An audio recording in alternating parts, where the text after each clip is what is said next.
आज जब हम अपने चारों ओर देखते हैं तो बहुत सी चीजें ऐसी दिखाई देती हैं जो प्लास्टिक की बनी है। इतना ही नहीं, हम जितनी भी चीजें दिन भर में इस्तेमाल करते हैं उनमें से लगभग हर चीज प्लास्टिक से बनी हुई है, जैसे बर्तन, कंघे, टेलीफोन, टेलीविजन, बच्चों के खिलौने, मशीनों के पुर्जे आदि इत्यादि। आज प्लास्टिक हमारे जीवन का महत्वपूर्ण पदार्थ बन चुका है। आधुनिक युग में प्लास्टिक की मांग बहुत ज्यादा है।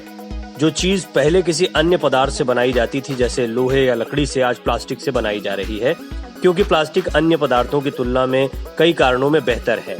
लेकिन साथ ही साथ पर्यावरण को लेकर इसके नुकसान से भी हम सभी वाकिफ हैं। ऐसे में प्लास्टिक के इस्तेमाल ने कुछ चिंताएं बढ़ाई हैं, लेकिन इसके बावजूद प्लास्टिक के हमारे जीवन में दखल से इनकार नहीं कर सकते हैं, क्योंकि ऐसी बहुत सी चीजें हैं, चाहे वो हमारे घर के बड़े बड़े इक्विपमेंट्स हो या छोटी छोटी चीजें, प्लास्टिक का इस्तेमाल बड़े पैमाने पर होता है। ऐसे में प्लास्टिक के इतिहास को जानना बहुत दिलचस्प रहेगा।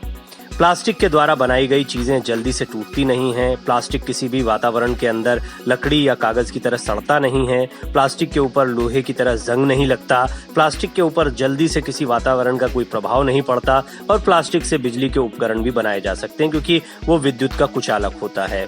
प्लास्टिक की आयु बहुत लंबी होती है, क्योंकि प्लास्टिक बहुत लंबे समय तक टिकता है। प्लास्टिक से बनाई गई वस्तुएं धातु के मुकाबले सस्ती और लंबे समय तक टिकने वाली होती हैं। प्लास्टिक की एक बहुत खास बात यह है कि इसको आसानी से किसी भी आकार में ढाला जा सकता है। इसके अलावा प्लास्टिक के अंदर कोई और पदार्थ मिलाकर बहुत सी चीजें आसानी से बनाई जा सकती हैं, जिससे उसे लंबे समय तक चलाया जा सके। पर क्या आपको पता है कि प्लास्टिक की खोज सबसे पहले कब और किसने की थी? 1600 ईसा पूर्व में मीजोअमेरिकन्स प्राकृतिक रबर का इस्तेमाल गेंदों, बैंड और मूर्तियों के निर्माण में किया जाता था। सबसे पहले मानव निर्मित प्लास्टिक सन 1855 में अलेक्जेंडर पार्क्स द्वारा बनाया गया। उसे पार्किसन या नाइट्रोसेल्यूलोज कहा जाता था, जिसको सन 1856 में अलेक्जेंडर पार्क्स ने बर्मिंघम में ब्रिटेन द्वारा पेटेंट कराया था।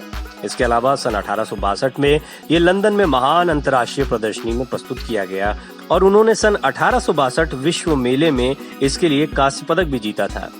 सन 1846 से 1940 तक के प्रयास और बहुत से प्रयोगों के बाद कैसीन या फॉर्मेल्डिहाइड की अभिक्रिया से जानवरों के सींग से प्लास्टिक जैसा एक पदार्थ मिला, जिसको प्लास्टिक की तरह कई प्रकार से इस्तेमाल किया जा सकता था। सन 1900 में पूरी तरह से सिंथेटिक थर्मोसेट फिनोल और फॉर्मेल्डिहाइड का उपयोग करके प्लास्टिक बनाना चालू किया गया और सन 1900 में जर्मनी तथा फ्रांस में कैसीन से निर्मित प्लास्टिक का व्यावसायिक उत्पादन प्रारंभ किया गया। बेल्जियम के अमेरिकी नागरिक डॉक्टर लियो बैकलैंड ने प्लास्टिक बनाने में अपनी महत्वपूर्ण भूमिका निभाई।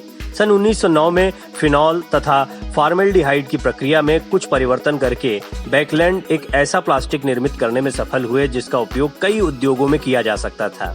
बैकलैंड के नाम पर ही नए प्लास्टिक का नामकरण बेकेलाइट किया गया। प्लास्टिक की खोज के क्षेत्र में कई वैज्ञानिकों ने महत्वपूर्ण योगदान दिया। वैज्ञानिकों की इतनी मेहनत से ही आज हमें प्लास्टिक इस्तेमाल करने को मिल रहा है और दिन ब दिन इसकी मांग बढ़ती जा रही है। आजकल कई वस्तुओं के निर्माण में प्लास्टिक का उपयोग किया जा रहा है और हमारे घर में इस्तेमाल होने वाली बहुत सी चीजें प्लास्टिक की बनी हुई मिलती हैं। अगर हम दूसरी भाषा में कहें तो आज का युग प्लास्टिक का युग है। पर क्या आपको पता है कि प्लास्टिक एक ऐसा पदार्थ है जिसका निवारण नहीं किया जा सकता, यानी कि इसको खत्म नहीं किया जा सकता। इसको जलाने पर वातावरण में बहुत ज्यादा मात्रा में प्रदूषण होता है। तो वातावरणीय प्रदूषण को देखते हुए प्लास्टिक की रिसाइकलिंग पर जोर दिया गया, यानी कि प्लास्टिक का इस्तेमाल करने के बाद उसे रिसाइकल करके उसे किसी और चीज के निर्माण में इस्तेमाल किया जा सके, जैसे प्लास्टिक की बोतलों को पिघलाकर उन्हें प्लास्टिक की कुर्सियों या मेजों के रूप में डाला जा सके।